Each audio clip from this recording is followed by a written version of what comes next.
Yeah, like Luffy arrives at the rooftop and he's like, well, things are about to get stretchy or something. I don't know. Like at the Onigashima.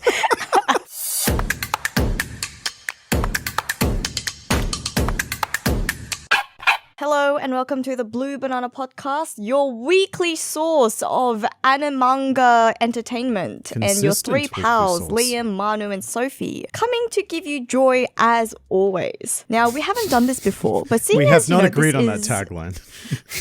Yes, that is new to me as well. Well, I'm the ringmaster today, so it's the tag master. When you guys decide to volunteer yourself to be the clap master, you can give us a new clap. Clap. Is that really what you want your nickname the clap to be? Master. We're gonna be like, yeah, I'm the clap master. I'm the clap master Sophie of the said day. so. The STI supervillain. Can we start the episode off without Liam's weekly dose of French? I don't think we can. I think that's the new segment. I didn't bring anything All right. up. Tell us what you've learnt this week then, Liam. I've been doing a lot of the past tense on Duolingo. Very frustrating because as you may or may not know in French, I generally struggle with the idea that every single noun and adjective seems to have a gender and a plural. And now, with the past tense and verbs, we've introduced certain verbs that have genders and plurals. You'd have a blast with German. You've got neutrals as well, I hear. We have Like an extra words gender. that are sentences long. Words that just run on for lines on end. Yeah, also the gender is like it doesn't even make sense in German. It's like very random at I don't points. think gender makes sense in any language. Yeah. It's not too bad in French, but I find that 90% of my mistakes are just forgetting that it's a feminine word or forgetting that it's masculine. Fair enough. Like, which, you want to say it doesn't really matter. It's just when you actually speak the language and someone uses the wrong... Yeah, it sounds really weird, sadly. When I was like a proper beginner, I was really frustrated because I was like, it doesn't matter. I know the word. You know what I'm saying, but it does. It does matter. Sadly, it really does. Mm-hmm. It's always bizarre learning a language learning a new language, especially when you get to past tense and future tense, because I don't think it's something that you learn in your own language as stringently as you do in another language. Yes. Like things like past participle and like past perfect, past continuous. Like they're like, do we have that in English? Subjunctives. I remember conditionals. at uni, I think my uni tutor was teaching us the English tenses to help us learn the French tenses, and all of us were like, I didn't even know this in English. Yeah, it just falls together so naturally. You probably do learn it in English to some degree, but you don't really need to consciously be aware of it.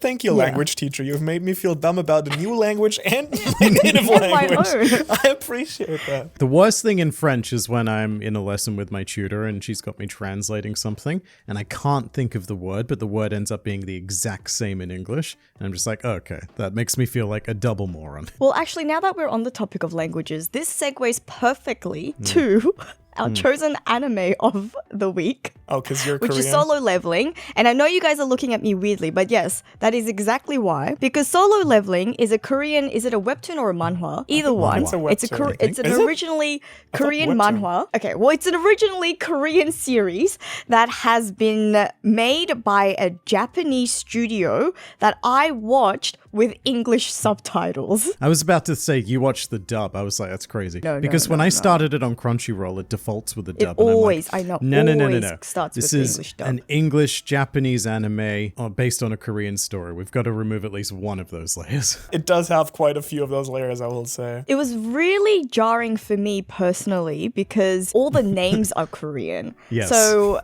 to then hear the Korean names, but then to hear the Japanese language and then be reading it in English, my brain was doing all sorts of like twirls, just trying to like figure out like, oh, I wonder how this would have been said in Korean.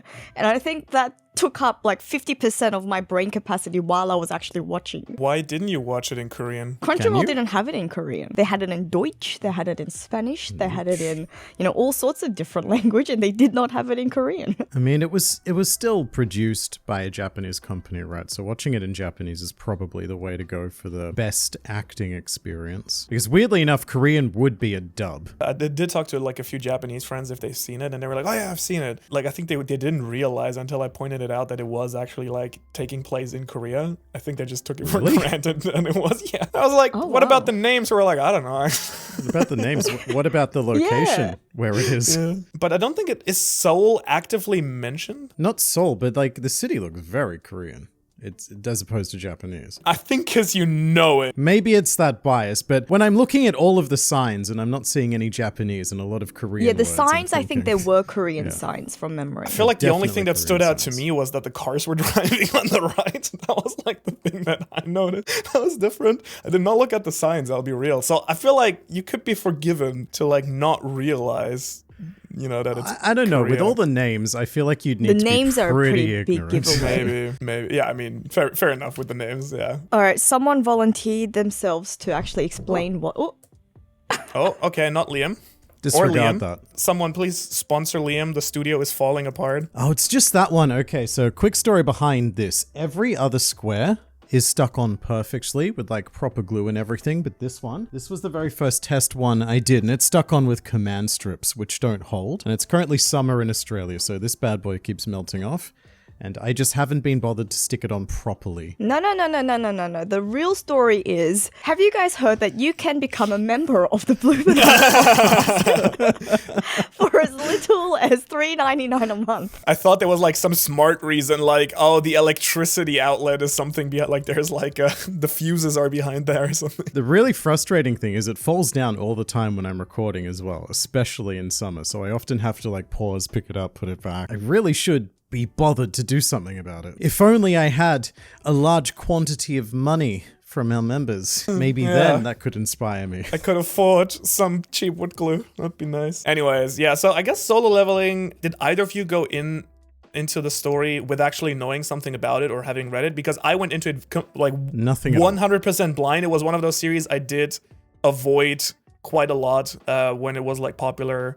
I know like Roger covered it, a few like other creators covered it like on a weekly That's basis. the only place I know it from, Roger's base, seeing his tweets and stuff. That's all I know about it. But yeah, I was like quite happy that I went in quite blind because I think the first 3 episodes that are available as of this recording, it would have been a lot less fun to watch if I had already had a rough idea what it was about. And I think it took kind of the first 3 episodes to actually set up where this was going. At first I was kind of like, okay, is this an isekai? Like, because that was the first thing that I was kind of thinking of. And then the first episode makes clear, it's not really one. It's like the same word. Like the isekai comes to you. It's a new subset of isekai called a system story, which is basically a similar thing where we have like a character undergoing some sort of transformation where they get access to a special system which allows them to level up.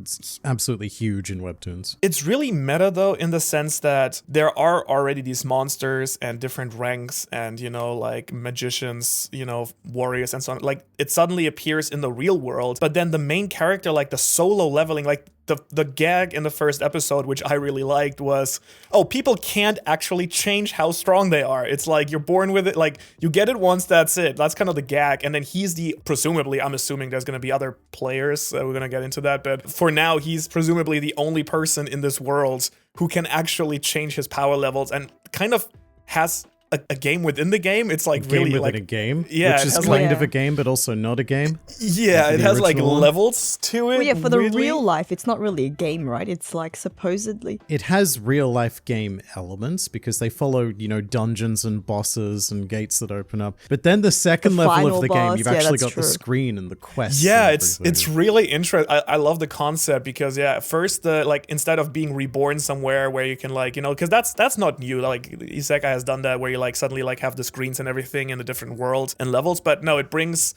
the fantasy world into the real world, and then it has this just for the one character, that weird top layer on top of everything, which is like I really like that concept a lot. It's really cool because I think the fun part about isekais and getting strong there and being overpowered is like people like the idea of like, there is a world where like suddenly I'm born and I'm like super overpowered or whatever. But I feel like this is almost more fun because you kind of have the real world, but everything's gamified in a really fun way. Yeah. That's generally the charm of a system series, which is that it usually starts from someone who's like complete scum of the earth, lowest member of society, and then they get a chance with this new system to like better themselves, improve themselves. And it's all kind of like a metaphor for, how you actually do have the power to improve yourself with life. Interesting thing you said, Manu, though, about how it's like a gag that he's, the weakest hunter. I don't know if this is just my bias through like the limited Korean media I've seen, but I sort of saw that as a metaphor for social mobility, because every Korean product I've seen seems to have this huge focus on like where you are in society and how that dictates your life and how impossible it is to sort of break that. It's really interesting that you'd say that. There was like, are either of you guys familiar with Mark Manson, the guy who wrote The Subtle Art of Not Giving a Fuck? No, Yeah. but I have read the book. I haven't read the book, but I know who. Yeah. I know So the book. he has a YouTube channel, and he actually yesterday uploaded a video like where he traveled to Korea and talked about like why Korea is the most depressed country in the world, because apparently they do have the highest depression rate in the world. Like he interviews like a bunch of like sociologists like and authors and so on and so forth, and one of the Korean people that he interviews, she says basically, oh yeah, well the thing, and I will say a lot of it applies to Japan as well, but she basically says you have this insane competition and pressure starting from kindergarten, where like starting from kindergarten you're competing to get into the best university already. You need to like already learn English in kindergarten, have the best grades in elementary school, and then that goes through the entire childhood phase where you're supposed to have fun. It's all like pressure and like academic achievements. And then the big promise is, okay, this may suck if you're a kid, but if you try hard, you're gonna have success in life. And basically Korean society, like even though everyone studies so hard and tries so hard and like kind of suppresses like, wanting to play, wanting to chill, other things, in the end they don't even get back that success that they have been promised their entire life that they're going to get if they work hard, which kind of is like one, and again, this is like one factor that they kind of, focus on, because obviously there's like other things too, but I thought that was really interesting and kind of plays a little bit into what you've been saying there, Liam. And I think what Solo Leveling also shines a light on a little bit, as you say, that like lack of social mobility, and even though you're trying really hard, you're kind of stuck and can't really make big You've got progress. this guy struggling, his mother's in hospital, got to pay medical bills, so it's sort of Squid Gamey in the way that he has to undertake this, death game just to pay the bills. And like get like mutilated on a daily basis. That was the first thing that I thought too, but I think Squid Game would have come after this because Solo Leveling started way before, so I think it must just be a common Korean trope. Rip-off from... But I mean, it's absolutely right. I mean, I grew up in Australia, but I was living in Korea until 5. And my older sister, who is 4 years older than me, still started grade school in Korea. And I know she went to, it's called Hagwon, which basically is like tutoring. It's like a college that you go to after school, but you start that when you're in grade school, like primary school, which some kids I know in here do it as well. And I'm sure all over the world, some people might start tutoring at a very young age, but it's quite normal in Korea. And as long as you sort of live, I guess, even in the middle class, it's expected that you do it. Like, unless you're really poor, then it's sort of become like another sort of social status that you can't afford to send your kid to tutoring from grade school. And it's just because even after you get into university, there's like the rate of kids who have a degree and can't get like a high profile job is insane. Like, people still working as cashiers because even though they have degrees, it's just, it's quite nuts. Also, I think why Korea has a declining popularity rate. I think it's like population rate. I think they have a declining birth rate. Japan as well, I think. Yes, Japan has for a long time. Though Japan was just the first country, I think, that experienced it. And I think a lot of Western countries, like in Europe and so on and so forth, then started following pretty quickly. And I think, again, Korea right now, I don't know why I have that in my head, that statistic. I think Korea is the most rapidly shrinking society at the moment, yeah. So my sister went to Korea last year for a holiday with her newborn baby. Maybe he was about 6 months at the time. And apparently it doesn't feel very kid-friendly. A lot of places actually say, like, no kids, adults only. So a lot of like cafes, restaurants are adult friendly, and it's only really if you go into the suburbs that's where it's a little bit more comfortable to have kids. Wow. Which I guess makes sense because sometimes you go into a movie theater and you never want to be in the theater with kids screaming, or same thing with restaurants and cafes. But it does feel very unfriendly though. Usually I won't be seeing the same movies that the screaming kids will be seeing, I find, or at least it's very rare. I don't know, some of those animation films are pretty good. Are you wearing a Koido shirt? I'm just reading the katakana because it's actually blocked by your mic, but Koido-kin. Yeah, Koido. It's Kaido as a Magikarp. jumping over the waterfall, about to become a Gyarados. Love that little side note there. But yeah, I mean, I think, as you say, and I think Sophia can probably evaluate that better. But again, I recognize a lot of Japanese elements, and obviously there's, you know, similarities between Japan and Korea. They both have that Chinese Confucian-like influence, but then also both countries extremely, you know, focused on capitalism after the like respective wars that they had. I kind of like the way that Mark Manchin described it in his video. He was kind of like, and Korea, and again, I would kind of say the same for Japan in a certain way. They kind of took, like, they left aside the best part of Confucianism, which is like focus on family and, you know, like everyone should help each other and be there for each other as a group collectively. They kind of left that aside a little bit and kind of focused very hard on the, you know, like suppress your emotions, don't be an individual. You like your needs don't count. Kind of left out the best parts of capitalism, which, you know, which is like free markets, like American dream, upwards mobility. You can, like, if you try hard, you can go somewhere, and kind of kept the fuck you money, like, you know, as long as it can buy bling, that's all that matters part. I'm not familiar with that aspect of Confucianism. No, capitalism. Capitalism, right? Capitalism. I don't remember Confucius saying buy bling. Fuck money. Buy bling, have fuck money, have fuck you money. But I mean, I would agree that even in Solo Leveling itself, you can kind of see, you know, him trying really hard, and it makes sense. I never thought of it that way, but, you know, him trying so hard and having no chance to actually go anywhere, Never just because anywhere. His place in society has been dictated, and then the entire allure of it, and I assume that would be the reason why it does really well in Korea too, maybe. The real power that he has is that if he works hard, he can actually improve his situation, kind of. Now he actually has access to a different social system that does reward him for hard work, as opposed to the system that he was just naturally sort of born into, where he was classed as an E-rank hunter. So, I mean, he doesn't really have a social system around it quite yet, right?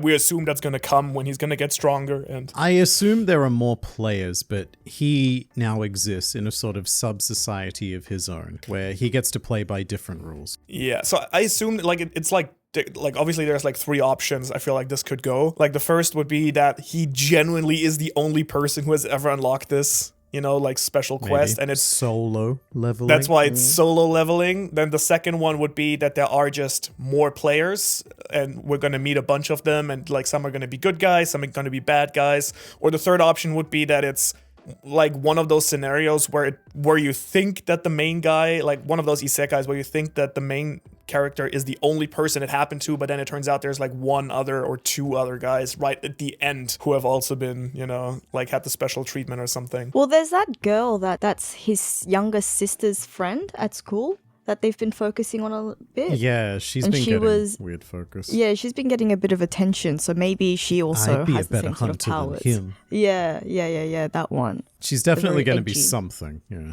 the edgy one. Yeah, the edgy one. If we're talking about social standards anyways, something I found really funny was that, what's the name of the one that's really good? Is it Heion? Yeah, the girl that's like that's like the star of the whole. Yeah, was it Heion or Taeyeon? Hey, I think. Anyways, but I can't. We know which one. The blonde one. The blonde one. The tall blonde. Yeah, I thought it was very, very telling that the super good, super talented, really special woman was the only blonde female, whereas everyone else, I mean, yes, there is a bit of variance, like but they all sort of have like dark brown, like dark hair, dark features, like dark hair features anyways, obviously look a little bit more Asian, but then there's this shining beacon of blonde hope. K-pop, are you talking about me perhaps, standards. Sophie? Oh, that's interesting. Yeah, I didn't think of that. I mean, I think I would assume that we can all agree that so far it's been a really, really, like, the story is clearly intriguing. The animation is I would say the animation is not like, oh my god, Demon Slayer, every frame is insane, but it does, like, not at all negative in any way. It's like decent animation. The animation is good enough that I didn't even think about it until you said the word. It was just enjoyable to watch. Yeah. It is what it is, and it's good to watch. Yeah, exactly. And I was like, definitely after the third episode, I was like, wanted to watch the fourth one immediately. Yeah, so one thing I will say is that it's incredibly frustrating where all of these episodes end. I remember when episode 1 finished, and I would have been furious if that was the If only that the one first was one, out. and you're like, oh god, yeah. Oh my god. And episode 2 as well. Episode 3 is not as bad because you can kind of see what's happening, but like the first 2 is just like, you. I feel like in the second episode, that god, or was it in the first episode even, where the god grins, I distinctly remember having seen that panel from the webtoon somewhere. I've actually used that face in 2 of my thumbnails as Emu. I've had my artist draw that face Gotcha. to portray Emu. Maybe it was your channel, then I don't know. I was like, this seems distinctly familiar, but yeah, did not remember it. Yeah. Loved it though. It kind of gave me like slight Attack on Titan vibes there. Yeah, I thought so too. It was A1 Studio, right? Don't remember who made it. I tried to avoid the opening until the end to avoid any spoilers. Yeah, I haven't watched it Yeah, either. it is A1. A1. Okay. A1 Yeah. Pictures. We've spoken about them before in pretty favorable terms of, yeah, it's good. I didn't notice any problems. Nothing was absurdly, Demon Slayer in your facey. Just good work. Good stuff. Even when I was looking at the credits though, it's just really, I don't know, escapes me because I saw a lot of Korean names in the production team and I don't know what roles they play. Well, does Korea have a large animation industry? Do they have the infrastructure to put something like this into production and distribute it on the scale of anime? I don't think anyone outside of Japan has, to be realistic. But I'm sure there are Korean animation studios. Yeah, I'm sure. I mean, there are animation studios anywhere, but like if you want to make an anime, which basically webtoon, like a webtoon would be like a, Korean version of a manga. If you wanted to produce that, you would want to go to a production company that actually can put like a large scale project on its feet. And more importantly, distribute it through all of the Japanese networks, which then filter out to the Western networks as well. Yes, because the Japanese studios are the ones who actually have the, production line up and, all the subcontractors and there might be like animation studios, in the Philippines and in the US or whoever that are subcontracted for certain episodes or something or scenes. But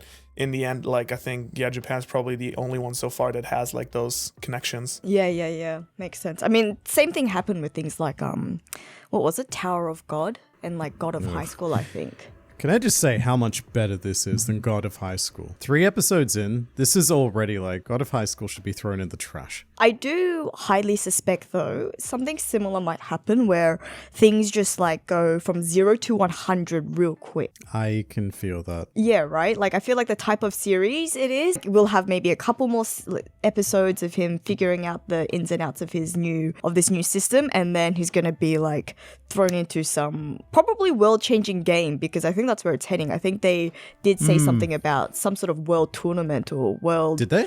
Not a tournament, but I think when they were having the conversation with that girl Haeon, I think he said that like we're a big company here in Korea, but they were like signing people up to something. Exactly. So I think we might get.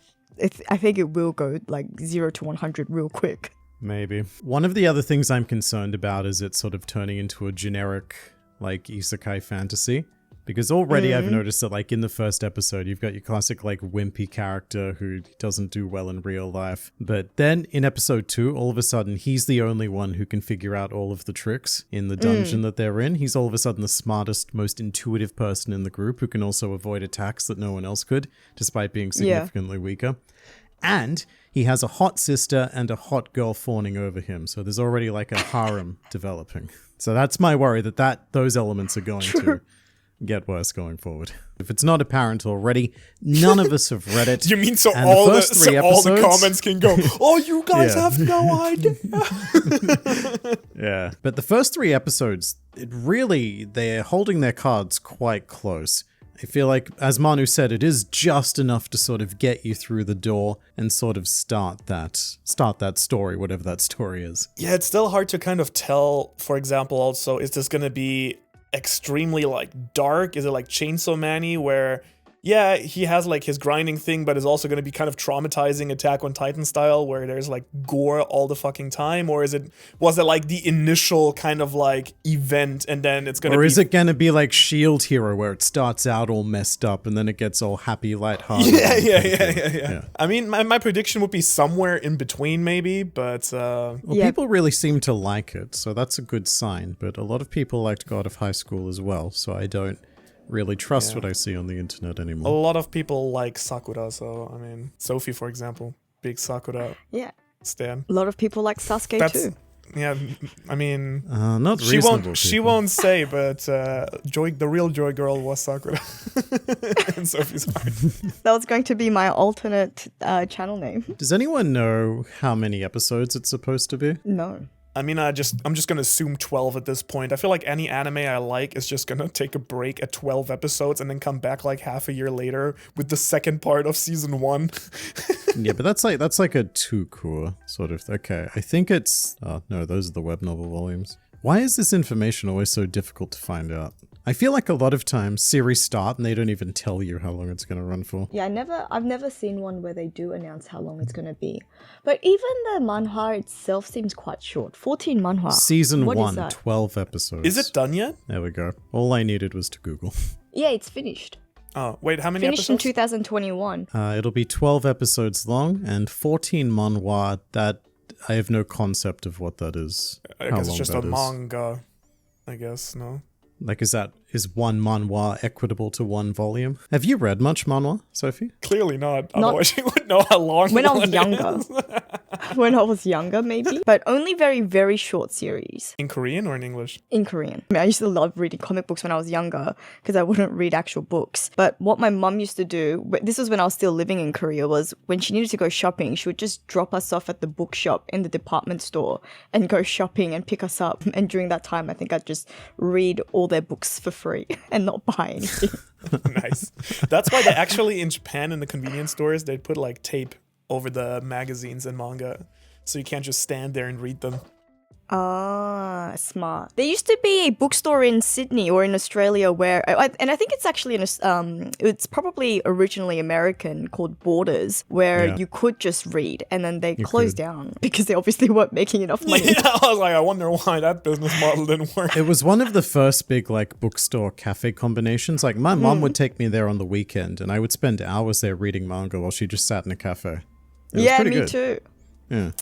I remember one year my school gave out gift cards as like prizes to Borders, and then they closed down. So I'm guessing that my school got gift cards on the cheap. It's- Like they must it's have your got a fault. bundle of gift cards for really cheap, gave them all out as prizes, and then none of us could buy anything. I think what happened with Borders is that they started expanding too much because Borders were like massive, absolutely massive stores. They were not cheap spaces to rent. The thing about Borders is also that they came at sort of the big boom of online shopping. Like it was kind of a thing in the mid 2000s and then it just shot right up with the ease of stuff like Amazon and the spread of, frequent eBaying, and it made places like Borders kind of obsolete, or at least with their business model, it made it very difficult to keep opening these mega stores. Yeah, not competitive enough in that sense when it comes to internet. Oh, it was extremely expensive. I remember that a volume of manga at Borders would be something like 29 Australian dollars. And then when I first Wow. discovered Kinokuniya, I was shook because their manga was like $10 at the time. And even Kinokuniya, I think, is a little bit more expensive than other places. It's very expensive now, yeah. Yeah. Prices have gone very up over the years. 10 Australian dollars. That's like $2 real. That's Yeah, we're not Hey, faring very so well. many dollary-doos. $29 dollary-doos is about, what, 15 A USD? kangaroo paw. 16, 17? a cursed one, though. Although you need a lot of paws to use as Cursed currency. kangaroo paw. You need to go out and farm them. I have found out the answer though. It's 270 chapters. Is one Yeah, but how manhwa? long is a chapter? No. The whole thing, the whole series is 270 chapters. So I mean, I'm guessing a chapter must be around similar, right? It'll probably be like 20 Yeah, I have no pages. concept of this because manhwa, they're meant to be like read on phones primarily, right? No, As webtoons that you can just scroll through on a phone. I mean, that's you can do that with a manga, too. webtoon. Well, Solo Leveling is a webtoon. I thought we said it's a manhwa. I'm so confused. Well, I said it was a manhwa. It's a web and then novel. it says it's It's a a webtoon. web novel. But on its Wikipedia page, it also says manhwa. So it's all of them. I feel like it's a webtoon, and manhwa is just the generic name. Like manga is the generic name Manhwa for sounds Japanese kind of series. like you need like 3 of them to summon one volume or something. I feel like the chapters must be very short. You said 270? Yeah, So 270 chapters of manga. That would be like 30 volumes. It's 14 volumes. Yeah, but of actual manga, no Right. moi, it would be like 30. According to Quora, which has never let anyone down with fact-driven answers, it's 60 to 120 panels per chapter. How many panels are there in a chapter That's great. of a How many manga? panels? Ask Quora that. Can I ask, why is this relevant? Or why is this important? We're trying to figure out how long it's going to be. I guess it would be Season a manhwa 1 chapter. of Solo Leveling is 12 episodes. That's all I know. So it's 60 to 120 per chapter. There are 14 volumes. Yes, but that's the problem we run into because we don't know how long a volume is. Well, actually, why don't we figure this out? How many chapters did episode 1 cover? Honestly, I just don't Alright. think it's comparable. There we go. No, it's amazing how as soon as you get out of manga, we completely lose our bearing. We have such a strict specialty. Let's see. How many panels in a manga chapter? Oh, that depends on the artist. Like if it's Oda, there's 1 billion panels. If it's Kubo, it's like 3. So let's go in the middle. Let's say 5 panels per page, and then like what is like the average is like 18 pages. Is that a good average for a chapter? Yeah, 15 to 18. Let's go 17 then. So let's say 5 panels times 17 is like 85. I think it's pretty much comparable to a manga chapter. Yeah, that's what I would have imagined. Yeah, which makes sense. Okay, so according to Reddit, which has never let us down, this is from user Jewel SVR5. Apparently, we will get 25 episodes covering up until the just not say this in case it's a spoiler ending. So roughly half of the manhwa. So I guess it would be about 50 episodes in total if they did it. The whole show is 50 episodes. Peut-être. Like I don't know. 4 seasons. I'm trusting Reddit here. That has never led us astray, has it? Well, it seems like the D rank dungeon arc, which is what was covered in episodes 1 to 2, was 10 chapters. Wow, so they are quite short. So, okay, episode 3 ended with him entering that parallel instant dungeon, right? Subway station. That started with chapter 13. So, in the first 3 episodes, we've covered about 13 chapters. And then how many chapters in total? 280? Yeah, 270 or something like that. So, So 20 Okay, if we go- 22 episodes would that be for the whole show? but I guess with certain things, if there are more fight scenes, maybe they'll start elongating it. So, it seems like 2 seasons. Like, it could be like a 2-season anime. Either way, done. it seems like a fairly short and sweet thing then, comparatively. Isn't only 12 episodes the third one? When you say that? That's what I read on the internet. This is such a shit podcast. We're all just looking up things that other people have said. We provide no insight into this Yeah, at all. please tune in for your weekly dose of confused old people trying to understand new hip culture like manhwa. Like, oh, what actually is a manhwa? Like, we're not giving opinions. We're not giving insight. We're just trying to calculate things that we have no comprehension of. Can someone This is a please new low. Google? Can someone calculate how many panels would roughly convert to a regular One Piece chapter? Because One Piece chapter is the only frame of reference any of us have. It's our currency. Yeah. 450,000 rupees. What's that in real money? What's that in dollars? Either way, I'm feeling pretty okay about Solo Leveling. It's something that I would be keen to keep up on a weekly basis at the moment and just Yeah. see where it goes. Because I'm kind of hooked.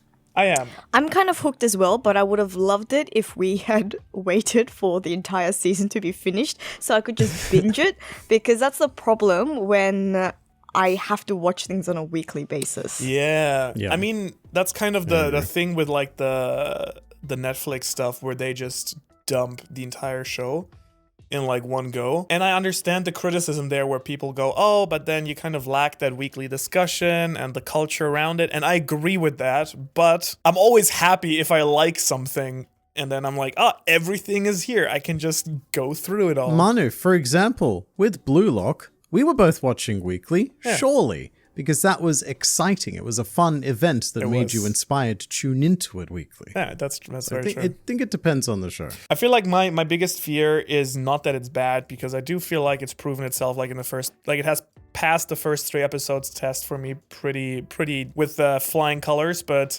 my biggest fear is those anime that hook you in the first few episodes, you start watching it weekly. If you maybe had already access to it all, you would just skip through the episodes that you don't vibe with. But like what sometimes happens is you watch it weekly and then it comes to like episode 6 and 7 and suddenly there's like some side thing and you kind of, you're like, this was kind of boring. Then you forget to tune in the next week. Yeah.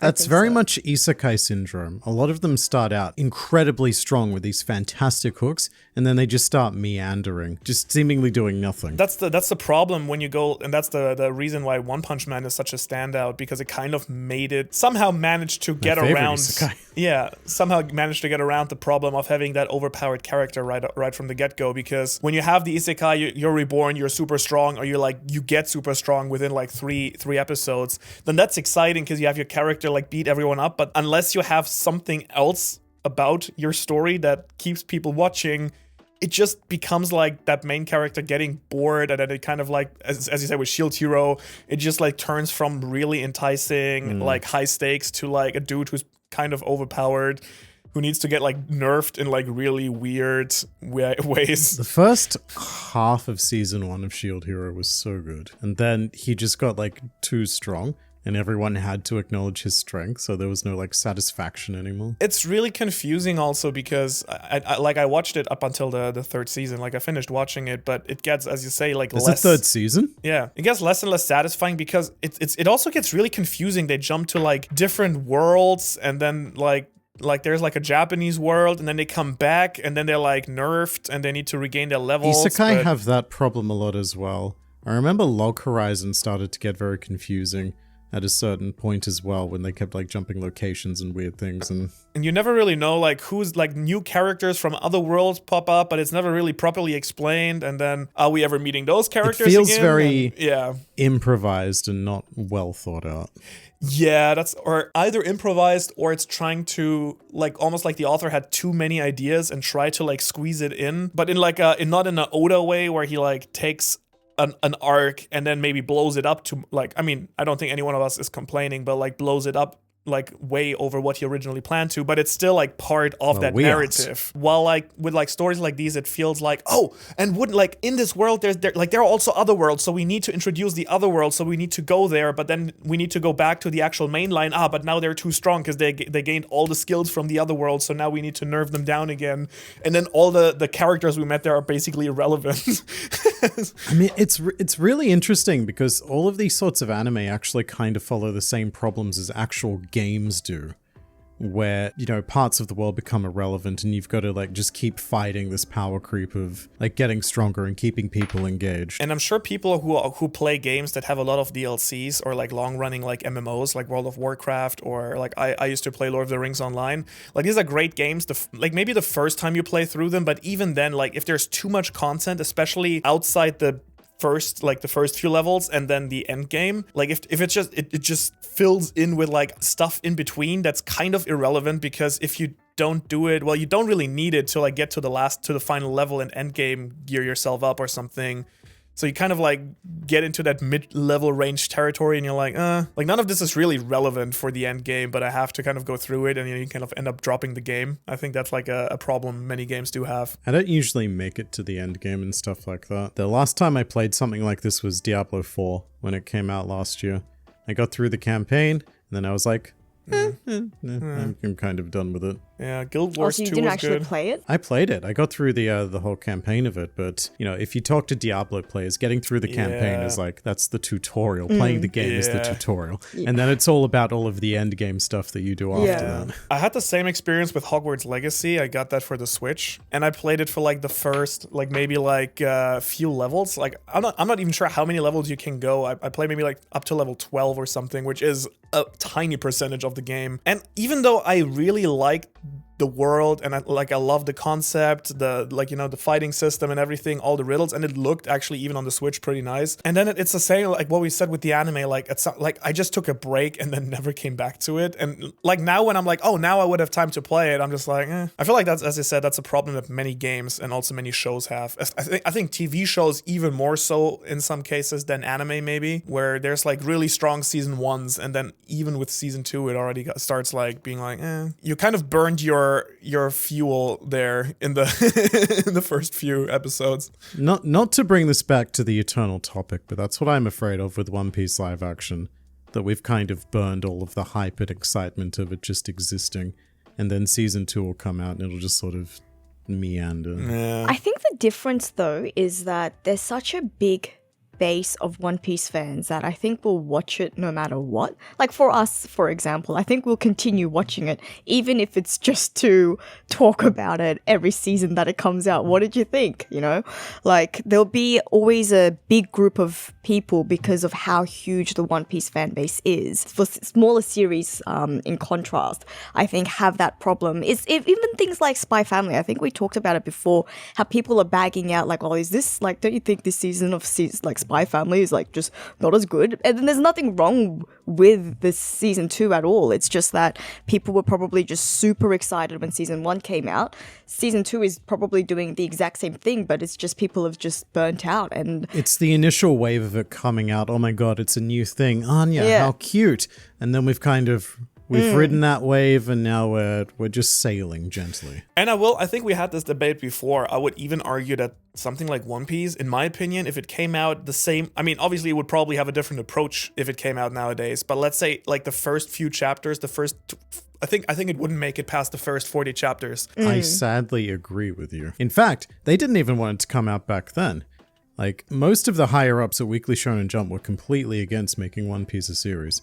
It was only because of, like, one editor who was really belligerent about it that they eventually gave it a chance, and they made, billions and billions of dollars. And I count myself very much into this. It's just like, we don't have the patience anymore to even, let certain things play out. And I think many stories don't get, like, I'm sure there's tons of anime and manga out there that finished fairly quickly because they felt pressure to like stay super like, oh, we're not gonna have that character development, like the 5 chapters of Kuma flashback, we're not gonna have the extra 5 chapters of Itadori hanging out with Fushiguro and Nobara to give them more character, because like we need to keep fighting and do jujutsu things, otherwise we're gonna lose ratings and this and that. It's interesting. Like, this is a tangent that probably neither of you can identify with, but I'm currently watching Star Trek Discovery with my wife. Yeah, you already lost me. The new generation of Star Trek. And what I feel like I'm really missing is, like, back in the old days, you would have these, 25, 6, 27 episode seasons, and they had to fill. So there were a lot of episodes with characters on the ship just sort of hanging out, playing in the holodeck, doing all sorts of weird crap, where you would get to know them as characters. Whereas Discovery is much shorter seasons, and everything has to be just like action, action, action. And I feel like I don't really get the time to know anyone. And to bring that all the way back around, that's how I feel with a lot of the things you're saying. And to bring that back here, with Solo Leveling, I had a moment of self-reflection, because after episode 3, I was like, this is quite slow. But then I thought, no, it's not slow. It's fine. Yeah. It's about what it should be. I think so, Which too. is actually crazy, because when I looked at the arc list for Solo Leveling, everything, like every arc is only like maybe 5 to 10 chapters long. It like moves extremely quickly. Fast. I mean, so we went from D-rank dungeon arc to reawakening arc to instant dungeon arc in the span of 3 episodes. We did 3 arcs. Yeah, that's 3 arcs. Maybe they just from count here that on out. differently. Yeah. Yeah, I guess like This is not Wano. Wano has done a number on us. yeah, it's almost It's like Wano, breaking it's Wano Wano part down. 1 Yeah. introduction. It's like Zoro's solo adventure at Wano. It's like the prologue Sasuke's Yasuo's Zoro- execution yeah. arc. I think the same can actually be said about Marvel too. Like the big, like I talked about this with a friend actually early today. Like we were kind of talking about Marvel and how we don't really care at all anymore about like most of the stuff that's happening in Marvel. With like some exceptions, like Loki was fantastic. I did like Guardian of the Galaxy, but overall there's not that same excitement as was like building up towards like the first Avenger movies and then Endgame and stuff. I think there's been a lot more excitement now, but it's been from a meta perspective because they've had to fire Jonathan Majors. And all of a sudden there's a lot of eyes on Marvel because it's just like, what are they going to do next? And like, it's not so much investment in the universe, it's investment in the production situation. I think like the big problem that Marvel has is, we had these at the time when they came out like quite risky, but now in retrospect classic, the first Iron Man, the first Captain America movies. And when you compare those to like the newer ones, there is way less action in there and like they're like almost boring, but we do, as you said, There's character.